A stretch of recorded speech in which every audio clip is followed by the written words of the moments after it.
ස්වභාව ධර්මයේ බුදුදහමයි අතර තියෙන පුදුමාකාර සම්බන්ධයක්. ස්වභාව ධර්මය ආරක්ෂා කළ යුතුයි කියන එක හැම තිස්සෙම බුදුදහමකින් අවධාරණය කරන එකක්. නමුත් ස්වභාව ධර්මය මගින් අස්වාභාවික ලෙස සිතාගත නොහැකි විදියට සුනාමි ඛේදක වාචකය මගින් කියලා දෙනවා බුදුදහමේ තියෙන සැබෑ පණිවිඩය. එනම් ස්වභාව ධර්මය ආරක්ෂා කළ යුතුයි, වඩාත් සදාචාර සම්පන්නව ජීවත් විය යුතුයි කියන එක පරිසරයට ආදරය කරමින් සියලු දෙනා මනුෂ්‍යත්වයේ නාමයෙන් කටයුතු කළ යුතුයි කියන මේ අමරණීය පාඩම විශාල ජනතාවකට වේදනාවක් දෙමින් අපිට කියලා දුන්නා. ඒක නිසා බුදුදහම තුළින් මිනිසුන්ගේ සදාචාර වර්ධනය සඳහා ආධ්‍යාත්මික ගුණවගාව ඇති කිරීම සඳහා කළ යුතුයි කියා නියමිත යම් වත්පිළිවෙත් සමුදායක් තියෙනවා නම් එය මේ වෙලාවේදී උපරිමයෙන් කරන්නට අපිට විශ්වාසයක් සහ ශක්තියක් තියෙනවා. බුදුදහමේ තියෙන සැබෑ අවශ්‍යතාවය මිනිසුන්ට දැනෙන්නේ මේ මොහොතේදී. ඒ උපරිම කාර්ය කරන්නට අපි ජීවිත පරිත්‍යාගයෙන් බැඳී ඉන්නවා.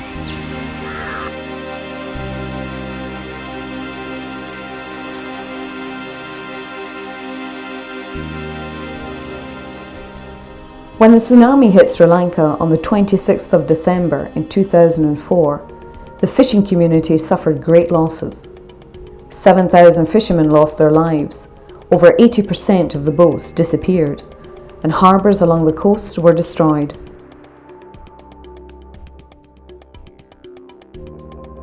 Madhushika Vitanaje's family was totally dependent on fishing.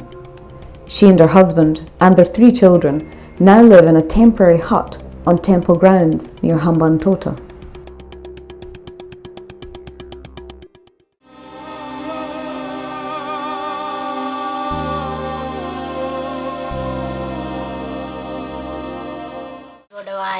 අතරදී කොහොම හරි සද්දයක් ඇහෙන එකපාරටම ඒ සද්දය ඇහෙනවත් එක්කෙම මේ පුතා එළියේ හිටියේ. පුතා එළියේ ඉඳලා පුතා කිව්වා මේ අම්මේ මුහුද උඩ ගලන් එනවායි කියලා. ඒ සද්දෙට මමත් එකපාරටම එබිල බැලුවා. ඒ එබිල බලනවත් එක්කෙම මේ මම දැක්ක වතුර කඩ වැටත් එක්කෙම එහෙමම ඇලවිලා එකපාරටම හොස් ගාලා වතුර කඩ වත්තට පැන්නා. ඒ ගා පුතා දුවගෙන අම්මේ මල්ලි ගනිමු ඉක්මනට දුවමු මුහුද ගොඩ ගන් එනවායි කියලා. ඒකම තවත් මුකුත් හේව්වේ බැලුවේ නෑ. අපි දිව්වා. ඉතින් තාමත් ඉතින් දුක් ජීවිතයක් තමයි ගත කරන්නේ. අපි ඉතින් හොඳට ගෙවල් දොරවල් හදාගෙන ඒ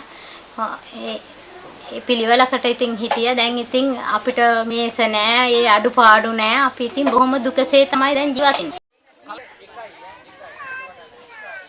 Their children have also suffered. වෙනසක් කියලා ඉතින් ඒගොල්ලනුත් ඉතින් ඒගොල්ලනුත් ඉතින් ඒගොල්ලන්ගේ හිටි තත්ත්වය වෙනස් වෙච්ච හින්දා ඒගොල්ලනුත් බොහොම අසරණව තමයි කොයි වෙලෙත් දැන් ඉතින් ඒ හිටපු ගේ දොර වගේ හේව විස්තර තමයි කියන්නේ ඉතින්. ඒ කියන්නේ දැන් අපි හිටි තත්ත්වයට වැඩිය ඉතින් දැන් දුප්පත් උනානේ. ඒ ගානේ තමයි ඉතින් ඒගොල්ලන් කියන්නේ මෙහෙමයි කියලා. එහෙම ඉතින් දැන් ඉගෙනුම වුණත් ඒ වැඩිය දැන් උනන්දුවක් නැහැ. කිව්වට කියන දෙයක් කරන්නේ නැහැ. මේ පොත් පාඩම් කරන්න කියලා කියනවා. ඒගොල්ලන්ට ඇහුණ නැහැ වුණා වගේ ඉන්නේ.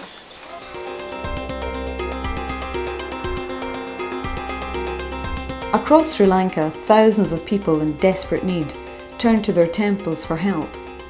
Buddhists and Hindus, Muslims and Christians. Over 30,000 people died and nearly 500,000 were made homeless. Religious leaders were often the first to offer help.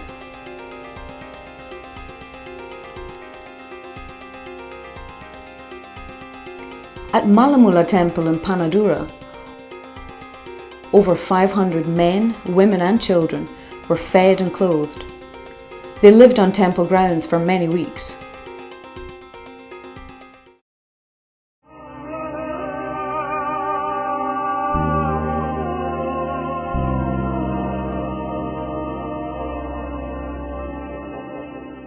ගතින් වැටිලා හිටියා වගේම ඊටත් වඩා මානසිකව හරි දුර්වල වෙලා හිටියා. ඔව් මානසිකව. ඉතින් ඒක නිසා අපි ඒකට බෞද්ධ බල මණ්ඩලය ක්‍රියාත්මක වුණා. ඒගොල්ලන්ගේ මානසික ශක්තිය වැඩි කරන්න. ඉතින් අපි ඒගොල්ලන් නිතරම සමීප වුණා. එකක්. අනිත් කාරණාව ඒගොල්ලන්ගේ මානසික ශක්තිය ඇති කරන්න අපි ආගමික වැඩකටයුතු කරා. බෝධි පූජා, පිරිත්. නමුත් හැම වෙලාවකදීම පන්සල මිනිසුන්ගේ හැම අවශ්‍යතාවයකටම හිටියා. දීර්ඝ ඉතිහාසයක් තියෙනවා. මුල්ම කාලේ ඉඳලාම පන්සල තමයි ගමේ මිනිස්සුන්ගේ අධ්‍යාපනය, එදිනෙදා අවශ්‍ය කරන සෞඛ්‍ය කටයුතු වෙනත් උපදේශන ඒ වගේ කෘෂි කර්මාන්ත අනිත් හැම දෙයකටම උපදේශ ආදී දේවල් අධ්‍යාපන කටයුතු මේ හැම දෙයකටම පන්සල තමයි මුල් වෙලා තිබ්බේ. These children are from Malamula village and are preparing for the exams, which are to be held in a few weeks' time. ඉතින් ඒක නිසා තමයි ගම කේන්ද්‍ර වුණා හැමතිස්සෙම පන්සල කේන්ද්‍ර වුණා ගමට. සියලු අවශ්‍යතාවයන් දෙන්න. එහෙම ගත්තා.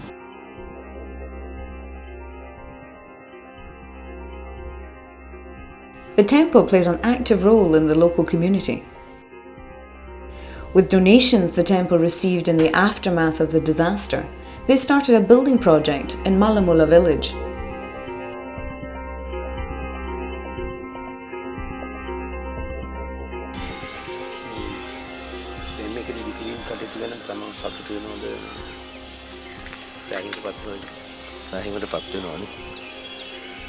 මේක සුනාමියෙන් අවසන් වෙච්ච ඇත්තන්ට හදන්නේ.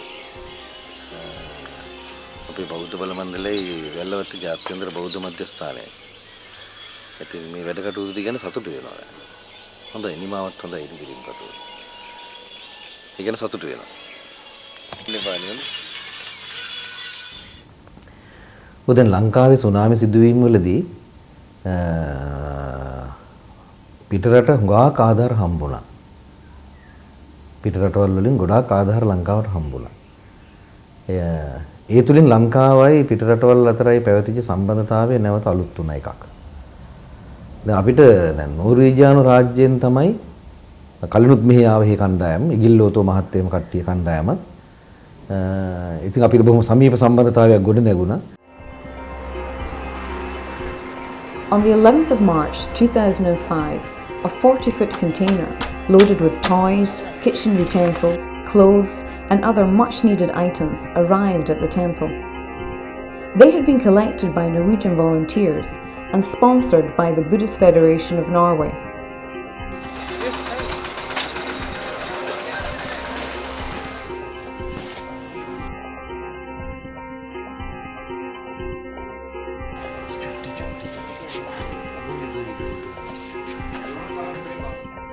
Normally temples are two silent places, but the all Buddhist monks helping to the tsunami people. They are keeping the people in the temple.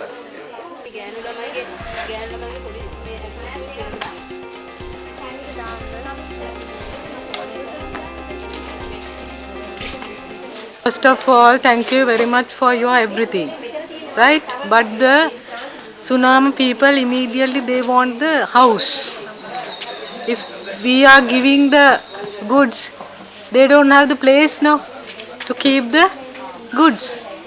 They are staying at temple and the other Kandavurus now, you know, immediately they need the houses.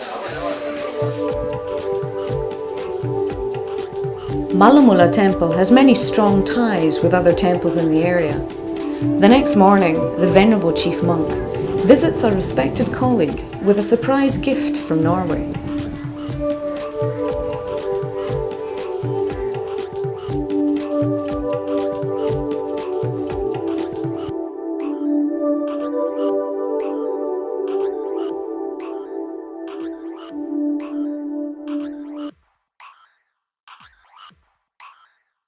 සුනාමියට අහුවෙලා වතුර කනට අහුවෙලා මේ ගෝල හාමුදුරුවෝ බොහොම අමාරුවෙන් තමයි හරි තියාගෙන පීනල ගිහිල්ලා බේරෙන්න තියෙන්නේ. දැන් තමයි හරිදින්නේ කන්දහට ඇවිදීමට බොහොම අපහසුයි.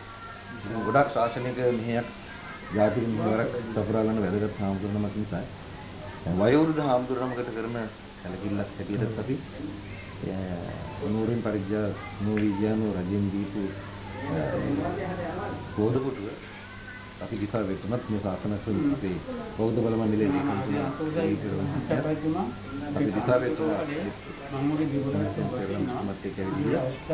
මේ පුතු බාර දෙන්න අපි තීරණය කළා.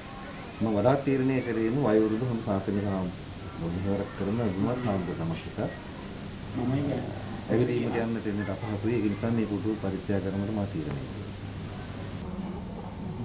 අපිට ඒ සුනාමිය ආධාර වශයෙන් ලැබිච්ච දේවල් ගැන බොහොම සතුටු වෙනවා. මොකද මිනිස්සුන්ගේ ගෙවල් දොරවල් ඒ වගේම අඳින පළඳින දේවල්, කනගොන දේවල්, එදිනෙදා සැපයුරණිය සඳහා යොදාගත්ත දේවල් ඔක්කොම විනාශ වුණානේ. මොනවත්ම නැති පිරිසක් වුණා. එකක් ඇඳි වස්ත්‍රය විතරක් ඉතුරු වුණා. ඉතින් ඒක නිසා ඒ වගේ මොනවත්ම නැති බොහොම අසරණ වෙච්ච පිරිසකට මේ වගේ විශාල තොගයක් ඇඳුම් පැළඳුම් ක්‍රීඩා භාණ්ඩ විශේෂයෙන්ම ළමයි ඉතින් සෙල්ලම් කරන්න හරි ආසයිනේ. ඒගොල්ලන්ගේ ළමයි තිබිච්ච සෙල්ලම් බඩුත් විනාශ වුණා. ඉතින් ඒක නිසා ඒ වගේ ඇඳුම් පැළඳුම් ක්‍රීඩා භාණ්ඩ මේ ආදී දේවල් ලැබිච්ච එක ඉතාමත්ම වටිනා දෙයක්. ඒක හුඟක් දෙනාට ප්‍රයෝජනයි. ඉතින් අපි සතුටුයි අපේ බෞද්ධ බල මණ්ඩලය හරහා අපි තෝරගෙන තියෙනවා යම් යම් ගම්මාන හුඟක් ආධාර නොලැබිච්ච. ඒ ඇත්තන්ටම අපි ඒව ලබා දෙන්න හරිම සතුටින් පිළිගන්නවා. ඒ ගැන ඉතාමත්ම ඉහළින් ප්‍රශංසා කරනවා.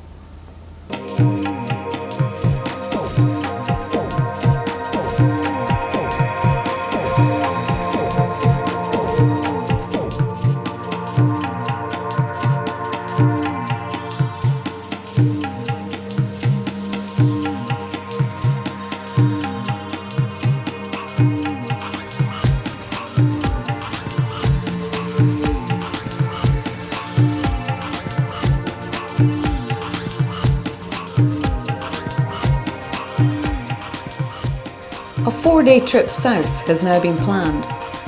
The vans are loaded with toys and clothes, ready to be distributed to a Roman Catholic school and 2 Buddhist temples along the coast.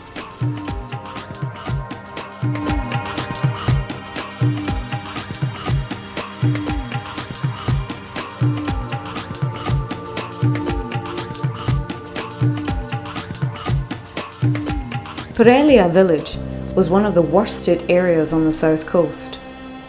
It's been called Sri Lanka's ground zero. The morning train from Colombo to Matara was caught in the tsunami. Most of the villages in this area have lost members of their family. A single railway carriage has now become a memorial to the dead.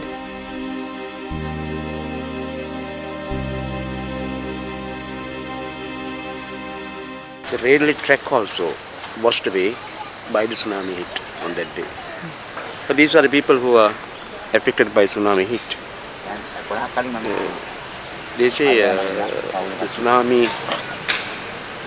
water level was about 4 feet above the uppermost level of the train.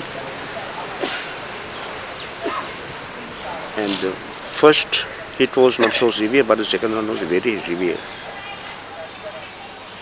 Thousands of people killed.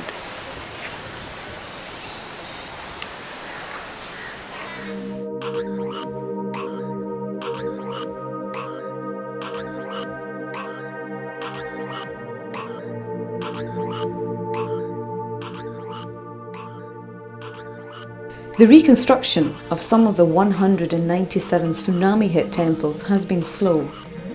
Under new rules, building within the 100-metre buffer zone has been banned. Many have been forced to relocate. This is a Piriwena, a school for monks. They have been allowed to stay in the fort area of Matara town. The venerable chief monk is keen to work together to rebuild the school.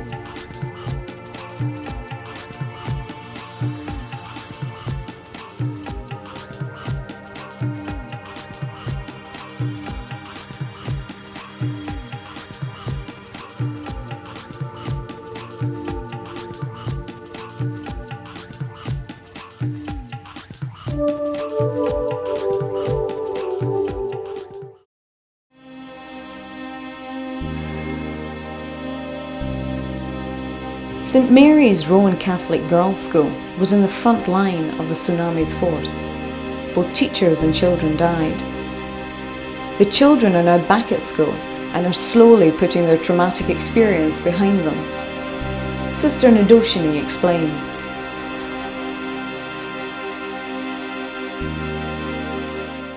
When we started school, they were very scared.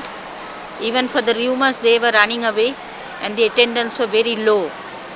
And now you can see that we are not having classes downstairs. Even in the primary, here we are not having classes. we are having all the classes upstairs because still the fear is there because we are right in front of the sea. They see the sea. Now little by little the fear is going and the attendance becoming all right and it is coming to normal.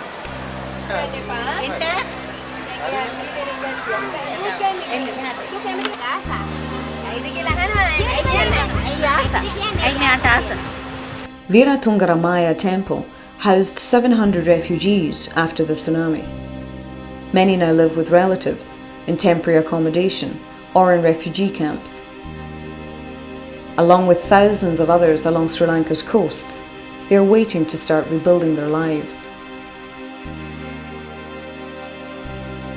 එකවන පිරිසක් හැටියට භික්ෂුන් වහන්සේලා පිළිගනු ලබනවා. ඒක නිසා මේ වෙලාවේදී ඒ උපරිමය අපි දැක්කා. සරණං ගච්ඡාමි ධම්මං සරණං ගච්ඡාමි සංඝං සරණං ගච්ඡාමි द्वितीयंपि बुद्धं शरणं गच्छामि शरणं गच्छामि तृतीयंपि धम्मं शरणं गच्छामि तृतीयंपि संघं शरणं गच्छामि. Vi er nå framme ved siste stopp, og folk begynner å samle seg til utdelingen. Dette tempelet ligger i Hammantota-området, hvor Madhushika Vitanashe og hennes familie bor.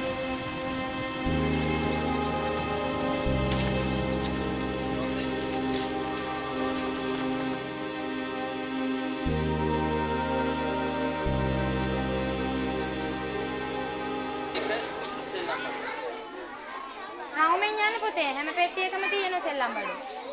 අර පැත්තට යන්න හොඳේ. ඒකම ගන්න කියලා පෙට්ටිය වලින් හොඳේ. අය යන්න යන්න. තාමට ගිහින් ඕනේ. මේ පැත්තේ එන අයද ඕනෙවත්.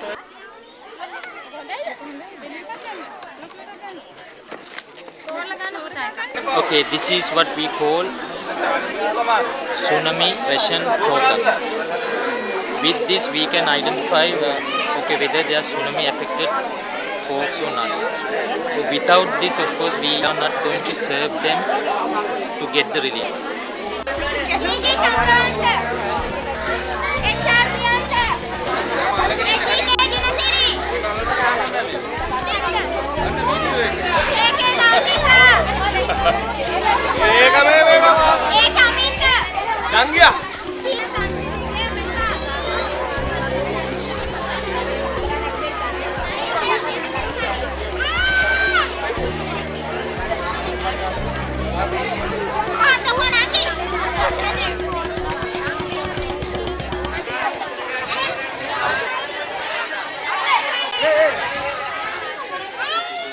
සෑහෙන සතුටුයි. දැන් මානසිකව දරුවෝ ඉන්නේ. ඒ කියන්නේ සෑහෙන දුකෙන් ඉන්නේ. ඒගොල්ලන්ගේ අර තිබුණු ඒ ಜಾති ඒ මේව සම්පූර්ණ ඒගොල්ලන්ට අමතක වෙලා දැන් මේ සෙල්ලම් බඩුත් එක්කෙන් තමයි ඒගොල්ලන් දැන් සෙල්ලම් කරනවා. ඒව අමතකේ දැන් ඒව අමතක කරලා දැන් සෙල්ලම් බඩුත් එක්කෙන් සෙල්ලම් කරලා ඉන්නවා. සතුටුයි ඒගොල්ලන්ට. මටත් ගොඩක් සතුටුයි. අපි වගේ දුප්පත් වෙලා ඉන්නේ. ඒ හින්දා අපේ ළමයි දැන් මානසිකව ඉන්නේ. ඒ මානසිකව ඉන්න ළමයින්ට දැන් මේ වගේ සෙල්ලම් බඩු ගෙනල්ලා දුන්නම ඒ ළමයි සෑහෙන සතුටු වෙනවා. ඒ සතුටු වෙන එක ගානේ මේ අපිත් හරි සෑහෙන සතුටුයි. පොන්ජලිකව මටත් මම සතුටු වෙනවා. බුදුහාරගේ දේශනාවන්ට අනුකූලවම මේ අසරණීන්ට උදව් කරන්න අවස්ථාවක් ලැබුණා. අනිත් එක අපේ දායකයින්ට අපේ බෞද්ධ බල මණ්ඩලයට මේ බුදුහාරගේ දේශනාවන්ට අනුකූලව මිනිසුන්ට උපකාර කරන්නට අවස්ථාවක් සලසා මෙහෙවන්නට අපිට අවස්ථාවක් ලැබුණා. ඉතින් ඒ වගේම තවත් එකක් මම දකිනවා මේ දීමනාවට හුඟක් අපේ මිනිස්සු කැමති. ඒ වුණාට යම් යම් දේවල් තියාගෙන යම් යම් ප්‍රශංසාවන් සඳහා ආරම්භය කරන අවස්ථාවලුත් තියෙනවා. නමුත් මේ අවස්ථාවේදී හදවතින්ම මේ විපත්තියේදී මිනිස්සු පුජ්‍යල ભેදයක් සැලකුවේ නැහැ. ජාතියක් බැලුවේ නැහැ. ආගමක් බැලුවේ නැහැ. මනුෂ්‍යත්වයෙන්ම කරුණාවෙන්ම හැමෝම එකතු වෙලා Tamanට පුළුවන් උපරිම මට්ටමින් අපේ අයත් හරියට සැලකුවා.